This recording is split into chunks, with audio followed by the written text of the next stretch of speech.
You've, of course, seen the pictures during major national security incidents like the Boston Marathon bombing, for example, but also sometimes during routine arrests. You might see it on our show, for example. Police departments deploying what looks like military tactics, the use of SWAT teams and police helicopters, armored vehicles, heavy weapons. Does the force match the crimes? Are our local police forces becoming too militarized? Our next guest raises this question and points to several examples, including this one out of Ogden, Utah, where 12 officers raided a home there on a tip from the suspect's former girlfriend that he was growing marijuana. Here's what's happened.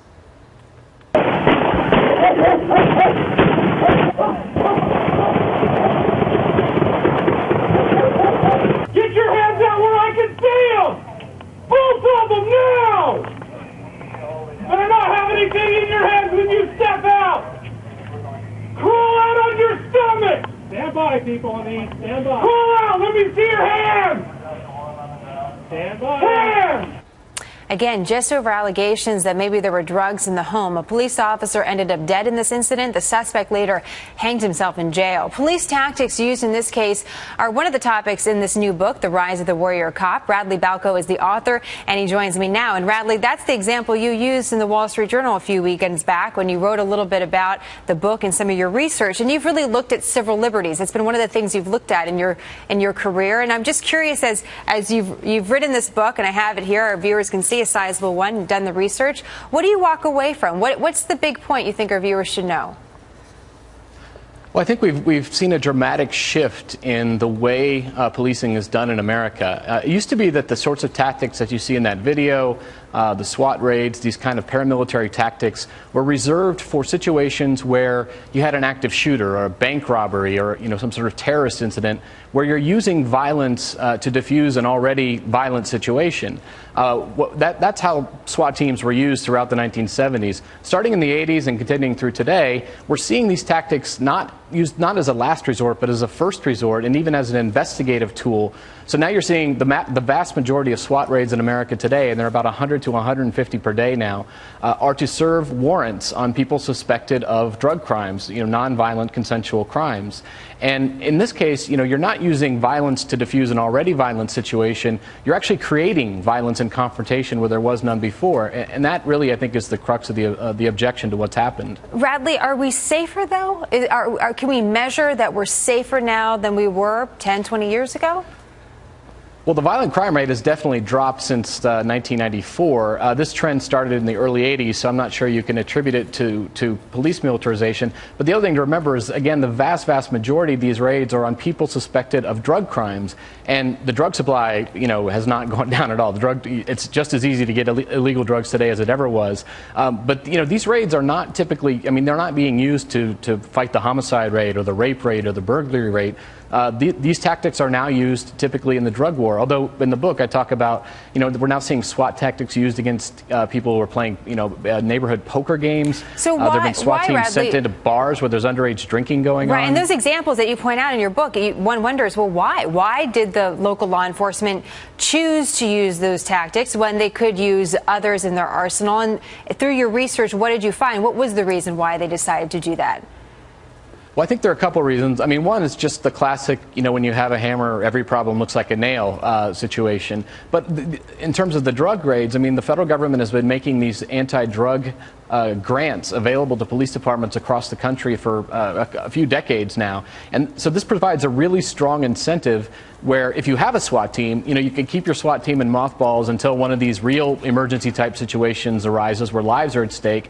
Or you can start sending them out on regular drug raids, a few times a week, and start actually generating revenue for your police department. So there's this strong incentive that the federal government has gotten involved in providing the strong incentive for police to use these kinds of tactics more often. So, Radley, a question for you, and I'm going to have to take a commercial, so I'm going to have you come back after this. But a lot of our viewers have seen some of our big stories like Newtown, for example, Aurora, Boston, and even anecdotally, there's a feeling that the enemy is getting bigger and badder and more dangerous. And so some might raise the question, well, why can't our police force be that way as well? I'm going to have you come back after break, answer that question. We're also going to talk to a former member of a SWAT team with his take as well. So we'll be right back with Radley and another guest right after this quick break.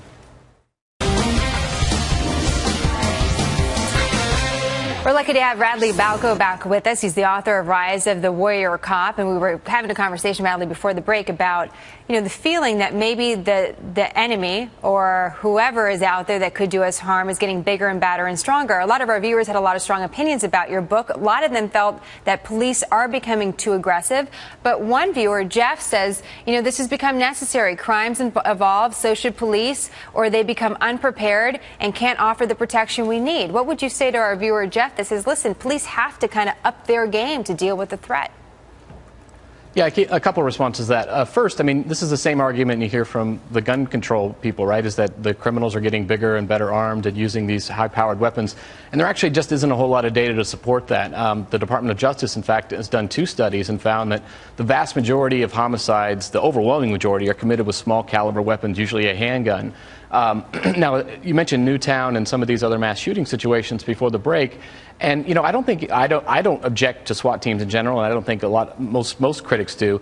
I think there are situations where SWAT teams are an appropriate response, and Newtown would be a classic example. In fact, a state SWAT team, a state police SWAT team, actually did respond to Newtown, and there's a pretty good indication that they prevented further loss of life there. So, I don't think anybody's objecting to SWAT teams in general. The objection is that they're being used primarily to break into people's homes at night to serve warrants for, again, these crimes that aren't violent to begin with. And that's, I think, really where things have gone off the rails over the last 20 years or so. Radley, it's great to have you. Thank you very much. Very interesting work, and we look forward to having you back. Thank you very much. Joe Matthews is with us. He's a former SWAT commander, and he has, I'm sure, some thoughts on what Radley had to say. What do you think of this last thought there, Joe, that it's just being used too much for the wrong reason, and because of that, our civil liberties are at risk? Exaggerated. In law enforcement, like in the medical field, you have specialists. And you wouldn't want a podiatrist doing brain surgery on you. And nor would you want a Marine Patrol officer doing a SWAT call.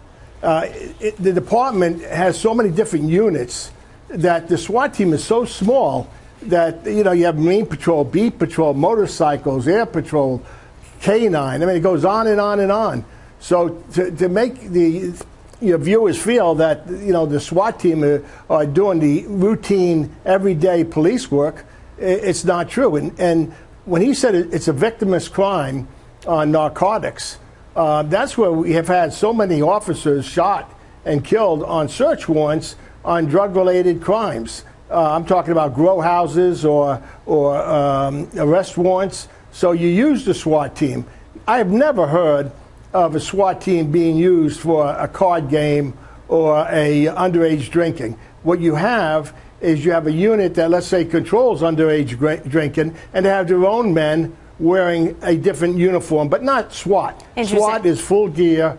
Well, Joe, and I'd like to ask you a few questions. One of the things that you brought up there is the protection of the law enforcement as well. Is the appearance of looking more militarized part of or trying to add some protection to our police forces that are out there coming face to face with drug dealers and the like? Joe, I have to take a quick commercial. If you'll stand by, I'll have more time for you to answer that right after a quick break. Joe Matthews will be back with us.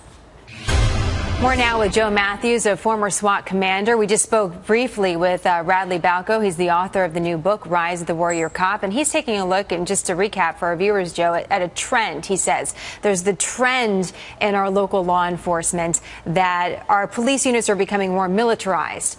And so we can look at different examples. He uses different examples. But in general, Joe, as you take a step back and look at your career, are we becoming more militarized? And should the public be concerned, or how concerned should we be that the people in the positions of SWAT teams and some of these specialized units have the necessary training they need to make the right decisions? I don't believe we've become more militarized. I think we're more specialized. And like I said before, the SWAT team is a special unit. I was wondering, when we saw that video that you aired, what did I miss on that? You had a policeman that was shot and killed, and you had a suspect who obviously is unstable, commit suicide. So here's what happened, just so our viewers know. This is in Utah. There was a tip given to the police by a former girlfriend of a veteran who said, hey, my ex-boyfriend's growing marijuana or has drugs in the home. The neighbor and the suspect said they never even heard an announcement that there was anyone outside. And so in comes this SWAT team, and the veteran who was inside, the suspect, He did have about 16 marijuana plants, I believe. He opened fire because he said he didn't even know who was coming in his front door. And that was just one example that Radley pointed to in his research as a way that maybe the SWAT teams were being misused in that type of situation. And he says that happens more often than not. Well, I read that article. I read other articles about that particular case. And if you read on, he's talking about how the government was against him. So there's no doubt he knew it was the police. Obviously, they're not going to take the word just of a young girlfriend to say he had marijuana in his apartment. They had to get a search warrant. It had to be signed by a judge. So if he was aggressive like that, would your guest be willing to put on just a patrol officer's uniform and, you know, make the arrest? I don't think so. You want to utilize what you have to protect the community and to protect the police officer. Very interesting and important point for us, Joe. Maybe it's not more militarized, but more specialized. It's an ongoing debate. We have a lot of our viewers weighing in. We hope you come back, Joe. We're going to be talking about this a lot more. Thanks for the time today. Appreciate it very much. Thank you. And